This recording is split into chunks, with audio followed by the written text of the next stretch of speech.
Next మనకు స్వేచ్ఛ స్వాతంత్రపు హక్కు 19వ అధికరణం నుంచి 22వ అధికరణం వరకు మనకు ఈ యొక్క స్వేచ్ఛ స్వాతంత్రపు హక్కు గురించి తెలియజేస్తుంది అనమాట. సో హెచ్జే ఏమంటారంటే ఏ వ్యక్తి అయినా ఎటువంటి వాతావరణంలో పరిపూర్ణంగా అభివృద్ధి చెందుతాడో ఆ వాతావరణమే స్వేచ్ఛ అంటాడు అనమాట హెచ్జే. ఈ యొక్క 19వ అధికరణాన్ని ప్రాథమిక హక్కులకి ఆత్మ వంటిది అనేసి సిక్రీ గారు పేర్కొన్నారు. సో 32వ అధికరణాన్ని అంబేద్కర్ గారు పేర్కొంటే సో దీనిని 19వ అధికరణాన్ని సిక్రీ గారు భారత రాజ్యాంగానికి ఆత్మ వంటిది అనేసి పేర్కొనడం జరిగిందనమాట. ఈ యొక్క 19వ అధికరణ ద్వారా మనకు సప్త స్వాతంత్రాలు అంటే 7 రకాలైనటువంటి స్వాతంత్ర హక్కుల్ని కల్పించడం జరిగిందనమాట. 19(1)(a) ఏం చెప్తుందంటే వాక్ స్వాతంత్రము మరియు భావ ప్రకటన స్వాతంత్రము. 19(1)(b) ఏం చెప్తుందంటే సభలు సమావేశాలు నిర్వహించుకోవడం గురించి చెప్తుంది. 1(c) ఏం చెప్తుందంటే సంఘాలు సంస్థలు సహకార సంస్థలు లాంటివి ఏర్పాటు చేసుకోవడం గురించి 19(1)(c) చెప్తుంది. 1(d) ఏం చెప్తుందంటే సంచార స్వాతంత్రాన్ని తెలియజేస్తుంది అనమాట. అంటే దేశంలో ఏ ప్రాంతంలో అయినా నువ్వు సందర్శించడానికి అవకాశం ఉన్నట్టు డి. 1(e) ఏం చెప్తుందంటే స్థిర నివాసం ఏర్పాటు చేసుకునేటువంటి హక్కు. స్థిర నివాసం అంటే ఇన్ని ఇల్లు మన దేశంలో ఏ ప్రాంతంలో అయినా ఇల్లు కట్టుకోవచ్చు అన్నట్టుగా ఈ భావనను తెలియజేస్తుంది. 1(f) ఇది ఆస్తి హక్కు. అయితే 1978లో 44వ రాజ్యాంగ సవరణ ద్వారా జనతా ప్రభుత్వం దీన్ని ఆస్తి హక్కును తొలగించడం ద్వారా సో ఇది కూడా ఈ సప్త స్వాతంత్రాల నుంచి తొలగించబడింది అనమాట. తర్వాత 1(g) ఏం చెప్తుందంటే వృత్తి స్వాతంత్రం. వృత్తి స్వాతంత్రం అంటే నువ్వు బతకడానికి కావాల్సిన జీవన వృత్తిని పొందడానికి ఏ వృత్తినైనా వృత్తిని చేపట్టవచ్చు అన్నట్టుగా ఈ విషయం చెప్తుంది అనమాట. ఇలాగా 7 రకాలైనటువంటి సప్త స్వాతంత్రాలని రాజ్యాంగం ద్వారా కల్పించబడింది. అయితే ఈ సప్త స్వాతంత్రాలను ప్రభుత్వం రాజ్యాంగం ద్వారా ప్రకటిస్తూనే కొన్ని పరిమితులను కూడా ప్రభుత్వం విధించింది అనమాట. ఏంటి ఆ పరిమితులు అంటే 19(2)(a) నీవు స్వాతంత్రాలను ఉపయోగించుకోవచ్చు. ఎప్పుడు ఎలాగా అంటే 2(a) అనేది దేనికి లోబడి నువ్వు ఈ యొక్క స్వాతంత్రాలను మనం వినియోగించుకోవాలంటే 2(a) ఏం చెప్తున్నా దేశ సార్వభౌమాధికారాన్ని సవాల్ చేయరాదు అనమాట. సో అలా సవాల్ చేసే విధంగా దీన్ని ఉపయోగించకూడదు. అలాగే 2(b) దేశ సమగ్రత సమైక్యతకు భంగం కలిగించే విధంగా నువ్వు దీనిని ఉపయోగించగలదు. 2(c) శాంతి భద్రతలకు భంగం కలిగించే విధంగా నువ్వు దీనిని ఉపయోగించుకోరాదు. 2(d) ఏం చెప్తుందంటే ఇతర దేశాలతో మనకు స్నేహ సంబంధాలు కలిగి ఉంటాయి కదా, సో ఆ స్నేహ సంబంధాలకు భంగం కలిగించే విధంగా వీటిని ఉపయోగించుకోరాదు. 2(e) ఇదేం చెప్తుందంటే హింసను నువ్వు ప్రోత్సహించరాదు అని చెప్తుంది. 2(f) ఏం చెప్తుంది ఇతరుల పరువు మర్యాదలకు భంగం కలిగించే విధంగా నువ్వు ఈ యొక్క స్వేచ్ఛ స్వాతంత్రాలు ఉపయోగించుకోకూడదని చెప్తుంది. 2(g) ఏం చెప్తుందంటే కోర్టు ధిక్కరణకు పాల్పడరాదు అనేసి ఈ ఒకవైపు 7 స్వాతంత్రాలను మనకు అందిస్తూనే మరోవైపు వాటి మీద పరిమితుల్ని విధించింది అనమాట. ఈ పరిమితులకు లోబడే ఈ యొక్క స్వాతంత్రాన్ని మనం ఉపయోగించుకోవాల్సి ఉంటుంది అనమాట. అందులో ఫస్ట్ది ఏమని చెప్పినాం 19(1)(a) వాక్ స్వాతంత్రము భావ ప్రకటన స్వాతంత్రం. వాక్ స్వాతంత్రం భావ ప్రకటన స్వాతంత్రం అసలు ఎందుకు అవసరం ఏంటి అసలు అంటే నీ భావాలను ఎదుటోడికి తెలియజేయడానికి, ఎదుటోడి భావాలను అర్థం చేసుకోవడానికి, నువ్వు తనకు తాను వ్యక్తీకరించుకోవడానికి, లేకపోతే ఉన్నత జ్ఞానాన్ని పొందడానికి, సామాజిక అభివృద్ధి చెందడానికి ఇవన్నింటికి విషయంలో మనకు వాక్ స్వాతంత్రం భావ ప్రకటన స్వాతంత్రం అనేది ఉపయోగపడుతుంది అనమాట. సరేనా. సో దీనికి సంబంధించి మనకు అనేక రకాల కేసులు ఉన్నాయి. ఈ యొక్క 19(1)(a)కి సంబంధించి అనేక రకాల కేసులు ఉన్నాయి. అందులో మొదటి కేసు ఏంటంటే నవీన్ జిందాల్ కేసు. నవీన్ జిందాల్ అనేవాడు మామూలుగా ఇంటిమైన జెండాను ఎగరవేసినప్పుడు అది కోర్టు దాకా వెళ్ళింది అనమాట. అప్పుడు సుప్రీంకోర్టు తీర్పునిస్తే ఏమని చెప్పిందంటే నవీన్ జిందాల్ కేసులో భారతదేశంలో నివసించే ప్రతి వ్యక్తి కూడా జెండాను ఎగరవేయవచ్చని, అది తన యొక్క భావ వ్యక్తీకరణ స్వేచ్ఛ కింద వస్తుందనేసి తీర్పునివ్వడం జరిగిందనమాట. Next Brij Bhushan versus Delhi police commissionerate. ఏమైందంటే పేపర్కి నువ్వు పబ్లికేషన్ చేసే ముందు ఆ పేపర్ అనేది ఢిల్లీ పోలీసులకు పంపించాల్సి వచ్చిందనమాట. వాళ్ళు వెరిఫై చేసి అప్పుడు ఓకే అని సర్టిఫై చేస్తేనే రిలీజ్ చేయాలనేసి కొంత ఆంక్షలు విధించడం జరిగిందనమాట. అప్పుడు సుప్రీంకోర్టు ఈ కేసులో ఏమని చెప్పిందంటే నువ్వు ఢిల్లీ కమిషనరేట్కి నువ్వేం పంపించాల్సిన అవసరం లేదు, డైరెక్ట్గానే నువ్వు రిలీజ్ చేయవచ్చు పేపర్ని. అంటే అదేంటి నీ యొక్క వాక్ స్వాతంత్ర భావ ప్రకటన స్వాతంత్రం కిందనే వస్తుంది. సో నువ్వు వాళ్ళకి పంపించాల్సిన అవసరం లేదనేసి ఈ కేసులో చెప్పడం జరిగిందనమాట. So next Tata press. Tata press versus MTNL మధ్య జరిగిన వ్యాజ్యంలో ఏవైతే కార్పొరేట్ సంస్థలు ఉన్నాయో అవి తమ వ్యాపార ప్రకటన చేసుకోవడానికి కూడా ఈ యొక్క వాక్ స్వాతంత్ర భావ ప్రకటన స్వాతంత్రం కిందనే వస్తుందనేసి తీర్పునివ్వడం జరిగిందనమాట. తర్వాత ఖలీద్ అబ్బాస్ కేసు. ఏంటి ఖలీద్ అబ్బాస్ కేసు అనేసి అంటే, ఇప్పుడు మామూలుగా సినిమాలకు సెన్సార్ విధిస్తారు కదా, ఆ సెన్సార్ విధించవద్దనేసి ఈయన కోర్టుకు ఆశ్రయించడం జరిగిందనమాట. అయితే అప్పుడు సుప్రీంకోర్టు తీర్పునిస్తే ఏమని చెప్పిందంటే, సినిమాలు అనేవి ప్రత్యక్షంగా మనుషుల యొక్క భావోద్వేగాలను రెచ్చగొట్టే విధంగా ఉంటుంది కాబట్టి వాటికి సెన్సార్ విధించడం తప్పేం కాదనేసి ఈ యొక్క ఖలీద్ అబ్బాస్ కేసులో తీర్పులు ఇవ్వడం జరిగిందనమాట. తర్వాత ప్రదీప్ దాల్వే ఒక నాటకం రచిస్తాడు, మై నాదూరంగాడ్సే బోల్తాయి అనేసి. అంటే గాంధీజీ గారి ఎగనెస్ట్గా ఈ యొక్క రాయడంతో ఆ నాటకాన్ని నిషేధించింది అనమాట ప్రభుత్వం. దాన్ని కోర్టు సమర్థించింది కూడా, ఎందుకంటే దాని ద్వారా వ్యక్తులని రెచ్చగొట్టే అవకాశం ఉంటుంది కాబట్టి. అంటే మనం స్వేచ్ఛ స్వాతంత్రాలు ఉపయోగించుకోవచ్చు, కానీ పరిమితులకు లోబడి ఉపయోగించుకోవాలన్న ఉద్దేశంలో సో దీన్ని రద్దు చేయడం జరిగింది అనమాట. Next Bijay Emmanuel versus Kerala మధ్య జరిగిన వ్యాజ్యంలో ఈ జాతీయ గీతం పాడడం అనేది తప్పనిసరి కాదు అని తీర్పిచ్చింది. ఎందుకంటే ఇప్పుడు కొంతమంది వాళ్ళ యొక్క మతాచారాలని, వాళ్ళ యొక్క మతాల నియమాలను అనుసరించి వాళ్ళు పాడవలసిన అవసరం లేదు. మౌనంగా ఉండడం కూడాను, పాడకుండా మౌనంగా ఉండడం కూడాను వాళ్ళ యొక్క హక్కుగా, ప్రాథమిక హక్కుల అంతర్భాగం అనేసి తీర్పు ఇవ్వడం జరిగిందనమాట. అంటే ఏంటి, జాతీయ గీతాన్ని పాడవలసిన అవసరం లేదు, జస్ట్ గౌరవిస్తే సరిపోద్ది అనేసి ఈ యొక్క బిజయ్ ఇమాన్యుయల్ కేసులో సుప్రీంకోర్టు తీర్పు ఇచ్చిందనమాట. తర్వాత Bennett Coleman versus Union of India మధ్య జరిగిన వ్యాజ్యంలో సుప్రీంకోర్టు తీర్పునిస్తూ ఏదైతే సబ్సిడీలకు సంబంధించి, అంటే న్యూస్ పేపర్ సబ్సిడీ ఇచ్చేటప్పుడు న్యూస్ ప్రింట్ సంబంధించి కోత విధిస్తుంది అనమాట. సో అప్పుడు ఏమవుతుంది, వాళ్ళ కోత విధిస్తే పత్రికా స్వాతంత్రాన్ని నువ్వు హరించినట్టే కదా అనేసి, సో నువ్వు అలాగా న్యూస్ ప్రింట్స్ కోత విధించరాదనేసి ఈ యొక్క కేసులో తీర్పునివ్వడం జరిగింది. తర్వాత Sakal papers limited company versus Union of India మధ్య జరిగిన వ్యాజ్యంలో పత్రికా స్వాతంత్రం అనేది కూడా ప్రాథమిక హక్కుల అంతర్భాగం అనేసి ఈ యొక్క కేసులో తీర్పునివ్వడం జరిగింది అనమాట.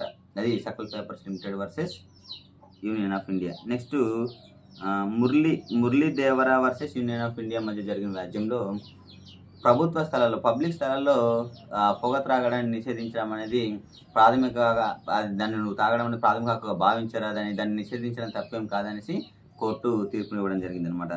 అలాగే Saritha versus Union of India ఈ కేసులో ఏమని చెప్పిందంటే, జైలులో ఉన్నటువంటి ఖైదీల్ని నువ్వు ఇంటర్వ్యూలు చేసేటప్పుడు నీకు ఇష్టం వచ్చిన విధంగా నువ్వు ఇంటర్వ్యూలు చేయకూడదు, దాన్ని అలాగే డైరెక్ట్గా ప్రసారం చేయకూడదు అనేసి.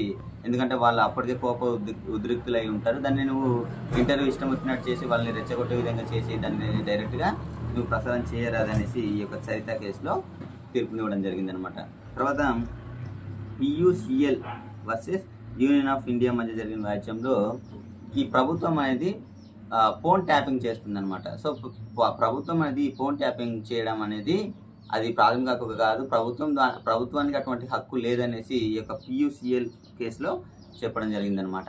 తర్వాత బీసీసీఐ వర్సెస్ సెక్రటరీ ఆఫ్ ఈ ఇన్ఫర్మేషన్ కాస్టింగ్ ఉంటుంది కదా, వాళ్ళ మధ్య జరిగిన వ్యాజ్యంలో ఏమని చెప్పిందంటే, ఒకప్పుడు క్రికెట్ అనేది ఓన్లీ దూరదర్శన్లోనే వచ్చేదనమాట. ఒక దూరదర్శన్కి గుత్తాధిపత్యం ఉండాల్సిన అవసరం ఏం లేదు కదా, సో మిగిలిన ఛానల్స్ కూడా ఈ క్రికెట్ని ప్రసారం చేసుకోవచ్చు అనేసి ఈ యొక్క కేసులో తీర్పునివ్వడం జరిగింది. అది వాక్ స్వాతంత్రం సంబంధించి. వాక్ స్వాతంత్రం ఎందుకు అవసరము అంటే, నీ భావాలను ఎదుటోడికి తెలుపడానికి, ఎదుటోడి భావాలను నువ్వు తెలుసుకోవడానికి ఈ యొక్క వాక్ స్వాతంత్రం అవసరము, నిన్ను వ్యక్తీకరించుకోవడానికి అవసరము, ఉన్నత జ్ఞానాన్ని పొందడానికి ఈ యొక్క వాక్ స్వాతంత్రం అవసరం అనమాట. దీనికి సంబంధించిందే ఈ కేసులు అనమాట. సో పత్రికా స్వాతంత్రానికి సంబంధించి ప్రత్యేకంగా ఏ యొక్క అధికారం లేదు. పత్రికా స్వాతంత్రం అనేది 19(1)(a) కిందనే వస్తుందనేసి మనం తెలుసుకోవాలన్నమాట. అది 19(1)(a). నెక్స్ట్ 19(1)(b) ఇదేం చెప్తుందంటే, సభలు సమావేశాలు ఏర్పాటు చేసుకోవడం అనమాట.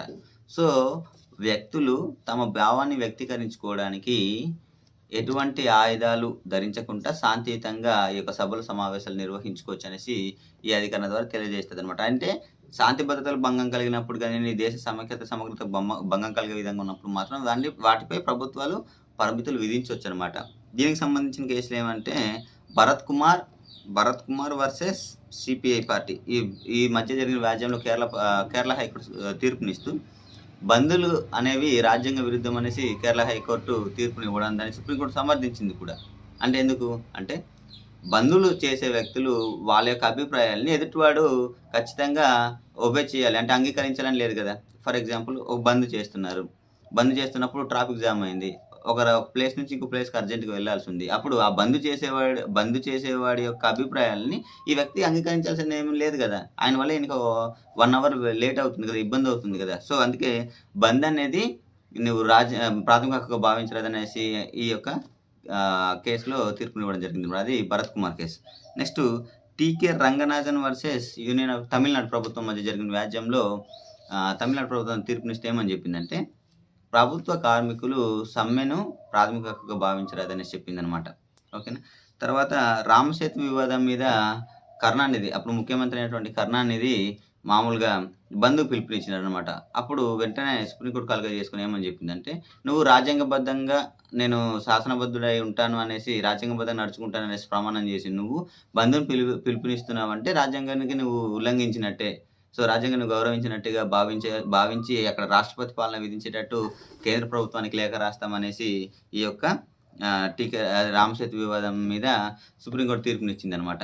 Next Gujarat steel tube workers versus యూనియన్‌కి మధ్య, ఆ సంస్థకి ఆ కార్మికుల మధ్య జరిగిన వ్యాజ్యంలో ఏమని చెప్పిందంటే, బంద్ గాని సమ్మె చేయడం అనేది ప్రాథమిక కాదు, అది చట్టవిరుద్ధమే. కానీ ఉద్దేశపూర్వకంగా కాకుండా ఒక న్యాయంగా, నిజంగా న్యాయం కావాల్సొస్తే సమ్మె చేసుకోవచ్చు అనేసి ఈ యొక్క Gujarat steel tube workers limited versus ఆ యొక్క సంస్థ యూనియన్‌కి మధ్య జరిగిన వ్యాజ్యంలో ఈ తీర్పునివ్వడం జరిగిందనమాట. ఇది 19(1)B ఏం చెప్తారు, సభలు సమావేశాలు నిర్వహించుకోవడం.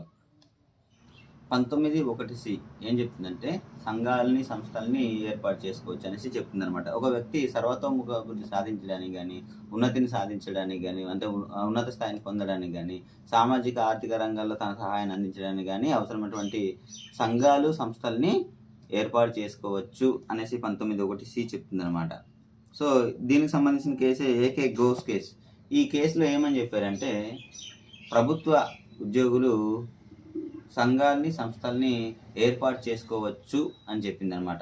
అయితే కులకర్ణి కేసులో ఏమని చెప్పిందంటే, సంఘాలు, సంస్థలు ఏర్పాటు చేసుకోవచ్చు, కానీ దాన్ని తప్పనిసరిగా ప్రభుత్వం గుర్తించాలనేసి ఎటువంటి నిబంధన ఏం లేదనేసి కులకర్ణి కేసులో చెప్పడం జరిగిందనమాట.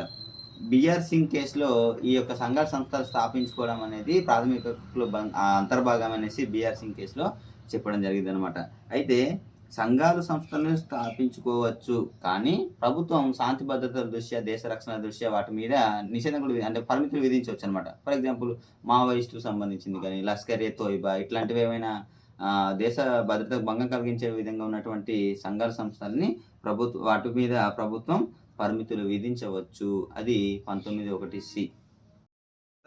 19(1)D ఏం చెప్తుంది అంటే, సంచార స్వాతంత్రము.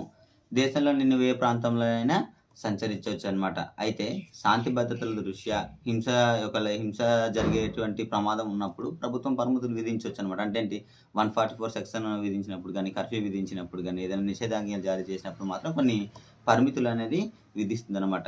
దీనికి సంబంధించిన కేసులు గమనిస్తే, Lucy RD Suja versus Goa మధ్య జరిగిన వ్యాజ్యంలో ఈ యొక్క గోవా ప్రభుత్వం ఎయిడ్స్ వ్యాధిగ్రస్తుల్ని సంచార స్వాతంత్రాన్ని రద్దు చేస్తూ ఒక చట్టం చేసిందనమాట. దాన్ని సుప్రీంకోర్టు సమర్థించింది. ఎందుకంటే ప్రజల యొక్క ఆరోగ్యం, నైతిక విలువల దృష్ట్యా దాన్ని నిషేధించిన తప్పేం కాదని సుప్రీంకోర్టు సమర్థించడం జరిగిందనమాట. తర్వాత కౌసల్య వర్సెస్ యూపీ ప్రభుత్వం ఏం చేసిందంటే, వ్యభిచార వృత్తి చేసేవారు ఎవరైతే ఉన్నారో వాళ్ళ యొక్క సంచార స్వాతంత్రాన్ని రద్దు చేస్తూ మామూలుగా చట్టం చేసిందనమాట. ఎందుకు అంటే, అది కూడా ప్రజల ఆరోగ్యం దృష్ట్యా కానీ, లేకుంటే నైతిక విలువల దృష్ట్యా అది వాళ్ళ మీద విధించిన తప్పేం కాదని సుప్రీంకోర్టు ఈ యొక్క కేసును కూడా సమర్థించడం జరిగిందనమాట. తర్వాత Ajay versus Union of India మధ్య జరిగిన వ్యాజ్యంలో ఆంధ్రప్రదేశ్ ప్రభుత్వం 1964లో ఈ మోటార్ వెహికల్కి సంబంధించిన నియమాల చట్టాన్ని తీసుకొచ్చిందనమాట. దాని ప్రకారం ఏంటి, ద్విచక్ర వాహనంలో నువ్వు బైక్ మీద వెళ్తున్నప్పుడు ఖచ్చితంగా హెల్మెట్ ధరించాలని చెప్తుందనమాట. అది వాడి యొక్క ఎవరైతే హెల్మెట్ ధరిస్తారో అది అతని కోసమే కాబట్టి ఖచ్చితంగా హెల్మెట్ ధరించడం అనేది చేస్తా ఆ యొక్క చట్టాన్ని సుప్రీంకోర్టు సమర్థించింది కూడా. ఎందుకు అంటే, వ్యక్తి యొక్క వ్యక్తికి ఏ సమయంలోనైనా ప్రమాదం జరిగే ఉద్దేశం ఉంది కాబట్టి వ్యక్తి శ్రేయస్సు దృష్ట్యా ఇటువంటి చట్టం చేయడం తప్పేం కాదనేసి సుప్రీంకోర్టు సమర్థించడం జరిగిందనమాట. అది 19(1)D. నెక్స్ట్ 19(1)(e) 19(1)(e) ఏం చెప్తుందంటే స్థిర నివాసాన్ని ఏర్పాటు చేసుకునే హక్కు అనమాట.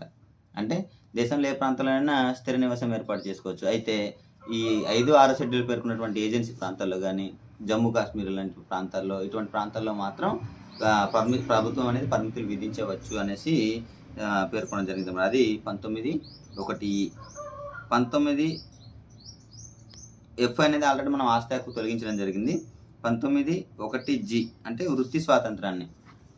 ఒక వ్యక్తి జీవనభృతి పొందడానికి కావాల్సినటువంటి ఎటువంటి వృత్తినైనా చేపట్టవచ్చు అనేసి ఈ యొక్క అధికరణ ద్వారా చెప్తుందన్నమాట. అయితే వ్యక్తి నైతిక స్థాయికి భంగం కలిగించే విధంగా ఉండకుండా తమ యొక్క వృత్తిని నిర్వర్తించవచ్చు అనేసి ఈ యొక్క అధికరణ తెలుపుతుందన్నమాట.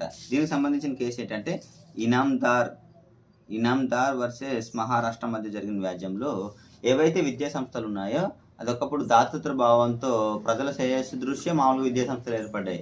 కానీ ఇప్పుడు అదొక వృత్తిగా మారిందనేసి ఈ యొక్క ఇనాందార్ కేసులో పేర్కొనడం జరిగిందనమాట. అలాగే BR enterprises versus Union of India మధ్య జరిగిన వ్యాజ్యంలో ఈ లాటరీలు ఉన్నాయి కదా, ఏవైతే లాటరీలు నిర్వహిస్తారో దాన్ని ప్రభుత్వం నిషేధించడాన్ని సుప్రీంకోర్టు సమర్థించింది అనమాట. ఎందుకు అంటే లాటరీలు అనేది జూదం లాంటిది అనమాట. దాన్ని నువ్వు ఒక వృత్తిగా భావించడానికి అవకాశం లేదు అనేసి ఈ యొక్క బిఆర్ ఎంటర్ప్రైజెస్ కేసులో చెప్పడం జరిగింది అనమాట. అది 1(g). 19 నుంచి 1(g) దాకా మనకు ఈ యొక్క వాక్ స్వాతంత్రం, భావ ప్రకటన స్వాతంత్రాలు కానీ, సభలు సమావేశాలు నిర్వహించుకోవడం, సంఘాలు సంస్థలు ఏర్పాటు చేసుకోవడం, సంచార స్వాతంత్రము, స్థిర నివాసాన్ని ఏర్పరచుకునే స్వాతంత్రము, లేకపోతే వృత్తి స్వాతంత్రం, ఇవన్నీ కల్పించి వాటికి పరిమితులు విధిస్తూ 2A నుంచి మనకు 2G దాకా కొన్ని పరిమితులు కూడా విధించడం జరిగిందనమాట. ఈ పరిమితులకు లోబడే ఈ యొక్క స్వేచ్ఛా స్వాతంత్రాన్ని మనము ఉపయోగించుకోవాల్సి ఉంటుంది. 20వ అధికరణ ఇది దేనికి ఉద్దేశించబడిందంటే అక్రమ శిక్ష నుండి వ్యక్తి యొక్క స్వేచ్ఛా స్వాతంత్రాలకు రక్షణ కల్పించడానికి ఉద్దేశించబడింది అనమాట. ఈ అధికరణ ప్రకారం నేరం రుజువు కానిదే ఏ వ్యక్తిని శిక్షించరాదనమాట. ఆయన అప్పటికి అమల్లో ఉన్న చట్టాలను ఆధారంగా చేసుకుని మాత్రమే మనం శిక్షించాల్సి ఉంటుంది. అంటే పోస్ట్ ఫ్యాక్టో లాస్ని ఉపయోగించుకోరాదనమాట. అప్పటికి అమల్లో ఉన్నటువంటి చట్టాలని ఆధారంగా చేసుకునే శిక్షించాల్సి ఉంటుంది. ఓకేనా. సో అతనికి శిక్షించే కాలం నాటికి అది చట్టం, ఆ యొక్క నేరం అనేది చట్టంలో నమోదై ఉండాలన్నమాట. ఒక తప్పుకి ఒక శిక్ష మాత్రమే విధించాలి. అంటే డబుల్ జీఓపాటికి కూడా అవకాశం లేదు. దాంతోపాటు ఒక వ్యక్తికి నువ్వు నేరాన్ని ఒప్పుకోవాలనేసి బలవంతం పెట్టరాదనేసి ఈ యొక్క 20వ అధికరణ చెప్తుందనమాట. దీనికి సంబంధించిన కేసులు గమనిస్తే Bihar home secretary Hussain Ara Khatoon versus Bihar home secretary మధ్య జరిగినటువంటి వ్యాజ్యంలో ఏమని చెప్పారంటే ఏదైనా ఒక వ్యక్తిని జైల్లో నిర్బంధించినప్పుడు, అంటే ఆయన మామూలుగా జైల్లో నిర్బంధించినప్పుడు ఎటువంటి విచారణ లేకుండా శిక్షా కాలానికి మించి ఉంటే అతనికి ఎటువంటి విచారణ లేకుండానే రిలీజ్ చేసేవచ్చు అనేసి దీని ద్వారా రిమాండ్ సెటప్ సూత్రం అనేది తీసుకురావడం జరిగింది అనమాట. ఏ కేసు ద్వారా? Hussain Ara Khatoon versus Bihar home secretary ఈ కేసు ద్వారా. సో ఈ యొక్క రిమాండ్ సూత్రం అనేటువంటిది ఒకటి తీసుకురావడం జరిగింది అనమాట. ఈ అధికరణ ద్వారా మనం 2 విషయాలు తెలుసుకోవాలి.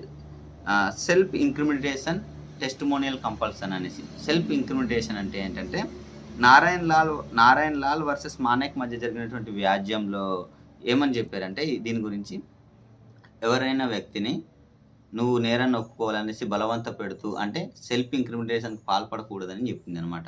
ఓకేనా. నెక్స్ట్ టెస్టిమోనియల్ కంపారిజన్ అంటే కరీం వర్సెస్ కర్ణాటక మధ్య జరిగిన వ్యాజ్యంలో ఒక వ్యక్తి నుంచి నిజాన్ని రాబట్టడానికి పదే నార్కో ఎనాలిసిస్ టెస్ట్ అనేది చేయకూడదనేసి, అతను మతిస్థిమితం కోల్పోయే విధంగా, అనారోగ్యానికి గురయ్యే విధంగా, అంగవైకల్యానికి గురయ్యే విధంగా నువ్వు పదే ఈ యొక్క నార్కో ఎనాలిసిస్ టెస్ట్ని ఉపయోగించకూడదనేసి చెప్పడం జరిగిందనమాట. తర్వాత కతికాలు కేసులో ఏమని చెప్పిందంటే ఒక వ్యక్తి పోలీసుల ముందు నేరం ఒప్పుకుంటే దాన్ని సాక్ష్యంగా పరిగణించారనమాట. కోర్టు ముందు స్వయంగా ఆయన ఒప్పుకుంటేనే అది సాక్ష్యంగా పరిగణించబడుతుంది అనేసి ఈ యొక్క కేసు ద్వారా చెప్పడం జరిగిందనమాట. అది 20వ అధికరణ.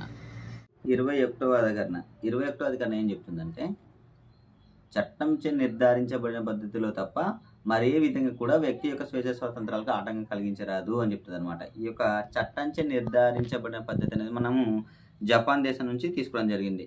అంటే ఇదేం చెప్తుందంటే జీవించే హక్కుని తెలియజేస్తుంది అనమాట. సో ఈ 21వ అధికరణకు సంబంధించిన కేసుని గమనిస్తే first Olga Tellis versus Bombay municipal corporation మధ్య జరిగిన వ్యాజ్యంలో జీవించే హక్కు అంటే జీవనాధారమైనటువంటి వృత్తిని పొందే హక్కు కూడా జీవించే హక్కులో అంతర్భాగం అనేసి సో ఈ యొక్క ఓల్గా టెల్లిస్ కేసులో చెప్పడం జరిగింది అనమాట. సో జీవించే హక్కు అంటే జీవనాధారమైనటువంటి వృత్తిని పొందడం కూడా జీవించే హక్కులో అంతర్భాగం అనేసి చెప్పడం జరిగింది అనమాట. తర్వాత బచన్ సింగ్ వర్సెస్ పంజాబ్ మధ్య జరిగిన వ్యాజ్యంలో ఏమని సుప్రీంకోర్టు తీర్పునిచ్చిందంటే, ఈ యొక్క ఉరిశిక్ష విధిస్తారు, ఏదైతే ఉరిశిక్ష విధించారో అది జీవించే హక్కుకి విరుద్ధం కాదు. ఎందుకంటే చట్టాన్ని సంరక్షించే సమయంలో మాత్రమే దీనిని అమలు చేయాలనేసి సుప్రీంకోర్టు తీర్పునిచ్చిందనమాట. తర్వాత Kehar Singh versus Union of India మధ్య జరిగిన వ్యాజ్యంలో సుప్రీంకోర్టు తీర్పునిస్తూ, ఈ ఉరిశిక్ష అనేది ఏదైతే ఉందో అది రేరెస్ట్ ఆఫ్ ది రేర్ కేసెస్గా, అంటే అరుదులో అరుదైనదిగా మాత్రం ఉపయోగించాలనేసి ఈ యొక్క కేసులో సుప్రీంకోర్టు తీర్పునివ్వడం జరిగిందనమాట. తర్వాత రతినాం వర్సెస్ మహారాష్ట్ర మధ్య జరిగిన వ్యాజ్యంలో ఏమని తీర్పునిచ్చిందంటే, మామూలుగా జీవించే హక్కు ఎలా అయితే మామూలుగా ప్రాథమిక హక్కుల అంతర్భాగం, అలాగే మరణించే హక్కు కూడా నువ్వు ప్రాథమిక హక్కుగానే గుర్తించాలనేసి రత్నాం కేసులో చెప్పిందనమాట. వెంటనే తర్వాత జ్ఞాన్ కౌర్ వర్సెస్ పంజాబ్ కేసులో కానీ, వెంకటేష్ వర్సెస్ ఏపీ మధ్య జరిగినటువంటి ఈ యొక్క హైకోర్టులో సంబంధించినటువంటి తీర్పులు ఏమని చెప్పిందంటే, జీవించే హక్కు మాత్రమే ప్రాథమిక హక్కు, బలవంతంగా జీవించడం అంటే మరణించే హక్కు అనేది ప్రాథమిక హక్కుగా భావించరాదని చెప్పింది. మామూలుగా రత్నం కేసులో ఏమని చెప్పింది, జీవించే హక్కుతో పాటు బలవంతంగా జీవించడం అనేది అంటే మరణించే హక్కు కూడా ప్రాథమిక హక్కుగా గుర్తించాలని చెప్పింది. కానీ ఈ యొక్క జ్ఞాన్ కౌర్ కేసులో కానీ, వెంకటేష్ కేసులో కానీ ఏమని చెప్పింది, జీవించే హక్కు మాత్రమే ప్రాథమిక హక్కు, మరణించే హక్కు ప్రాథమిక హక్కుగా నువ్వు భావించరాదనేసి చెప్పడం జరిగింది అనమాట. అది ఈ యొక్క జీవించే హక్కుకు సంబంధించి. దీంతో పాటుగా 21వ అధికరణకు సంబంధించి గోపాలన్ కేసు, మేనకా గాంధీ కేసు అనేది రెండు చాలా ఇంపార్టెంట్ అనమాట. ఈ గోపాలన్ని పీడీ యాక్ట్ ద్వారా అరెస్ట్ చేస్తే ఈయన మామూలుగా సుప్రీంకోర్టులో అప్పీల్ పెట్టుకుంటే ఏమని తీర్పు ఇచ్చిందంటే, ఈ యొక్క వ్యక్తి స్వేచ్ఛా స్వాతంత్రాలకు భంగం కలిగించే విధంగా ఉన్నటువంటి ఈ యొక్క పీడీ చట్టాలు ఏం రాజ్యాంగ విరుద్ధమేం కాదు, అది గోపాలన్ యొక్క అరెస్ట్ కూడా రాజ్యాంగ విరుద్ధమేం కాదు, సహజ న్యాయ సూత్రాలని ఇందులో ఇమిడింప చేయలేము. 14వ అధికరణ, 19, 21 ఈ 3 అధికరణాన్ని మనం గోల్డెన్ ట్రినిటీ ఆర్టికల్స్ అంటాం అనమాట. ఈ వీటి మధ్య ఎటువంటి అవినాభ సంబంధం లేదు అనేసి ఈ యొక్క గోపాలన్ కేసులో చెప్పడం జరిగింది అనమాట. మేనకా గాంధీ కేసులో దాన్ని సవరిస్తూ, మేనకా గాంధీ అంటే మామూలుగా ఆవిడ ఎయిర్పోర్ట్కి వెళ్ళడం, పోలీసులు అడ్డగించడం, దాని మీద ఆ గొడవ మీద సుప్రీంకోర్టు దాకా వెళ్ళినప్పుడు ఈ యొక్క మేనకా గాంధీ కేసులో ఏమని తీర్పునిచ్చిందంటే, దీన్ని ఇప్పుడు మేనకా గాంధీ కేసులో మనం తీర్పునిచ్చినప్పుడు అమెరికాలో ఉన్నటువంటి due process of law base చేసుకొని చెప్పింది. అంటే కార్యనిర్వహణ శాఖతో మాత్రమే కాకుండా శాసన శాఖ యొక్క చట్టాలను బేస్ చేసుకుని చట్టంలో కూడా న్యాయ సమీక్ష చేస్తామనేసి చెప్పింది అనమాట.